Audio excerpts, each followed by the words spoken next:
Hi everyone, welcome back. We got a beautiful view for you, and we got to read from the book of Daniel to go with the book of Revelation. All right, and I got my beautiful wife here today, Amy, and we're actually getting ready to go to a concert.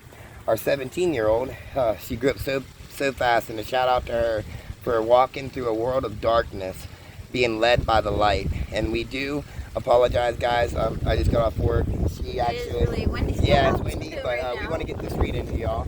So yes, we're gonna do the read for our daughter's concert. Yes, and today we got the Beast of Revelation, myth, metaphor, or soon coming reality. See, whenever they say myth or metaphor, that's to trick us. We know it's no myth. We know that God is not speaking metaphorically either. Okay, He speaks for the ones that can truly hear Him, and He is coming in a blink of an eye. All right, here we go, guys.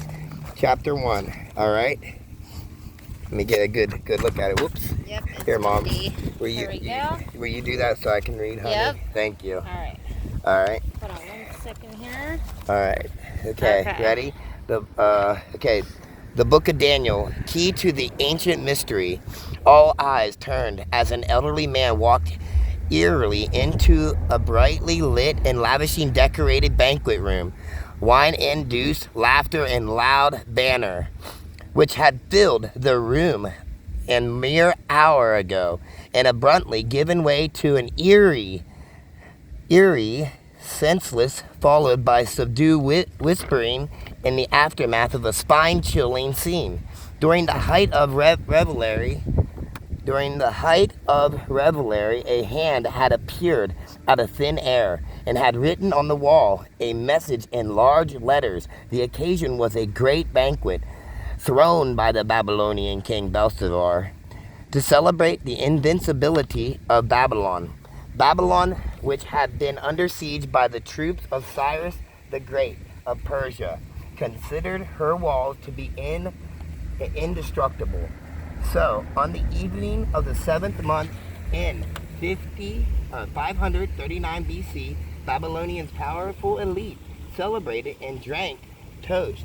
Belshazzar had even insisted that the scared vessel taken from the temple in Jerusalem by his grandfather decades earlier be brought.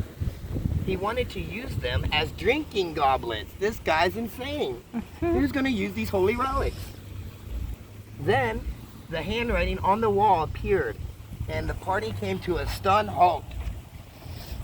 This message, inscribed on the wall, read, Mene Tekel Upharsin. The words were well-known Chaldean terms for units of weight, but their significance was utterly incomprehensible. They couldn't understand these words.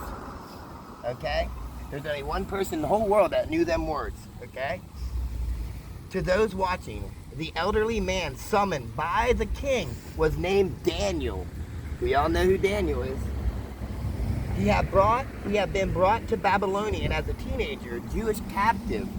He was stolen. He was high up politically, so they kidnapped him and taught them their ways and their laws and all this, made them try to do that, but they stuck with the Lord and continued following the Lord's laws. Yeah, that's right. Okay. I gotta hurry up here. And he had risen to a high office under Belshazzar's father. Daniel proceeds to explain to the king that the God of heaven had numbered the kings, had numbered his kingdom, and that it was at an end. The king had been weighed in balanced scales and found wanting. That very night, his kingdom was to be delivered into the hands of the blessing Medes and the Persians. Within hours, the Persian army had totally overthrown the city, having entered it by coming underneath the mammoth city walls. They went underground and got them. Okay, and they were guided by our God too. Remember, God uses us as battle axes sometimes. He had been diverted by a candle several hours earlier in the dark, pre-dawn hours. Persian troops marched through the dry riverbed and opened a massive city gate from the inside. Before the sun arose, they had conquered Babylon and exalted King Belshazzar with a sword. Confronted by the evening's events, Daniel's mind was drawn back to a scene that had occurred some 65 years. There's that number, y'all. 65 years earlier. Though he then been still in his teens, he had been brought into the presence of the ruler of what was then the most powerful country on earth. His own life and the lives of his closest friends had hung in the balance that day. Daniel's purpose is being brought before the king Nebuchadnezzar, Belshazzar's grandfather.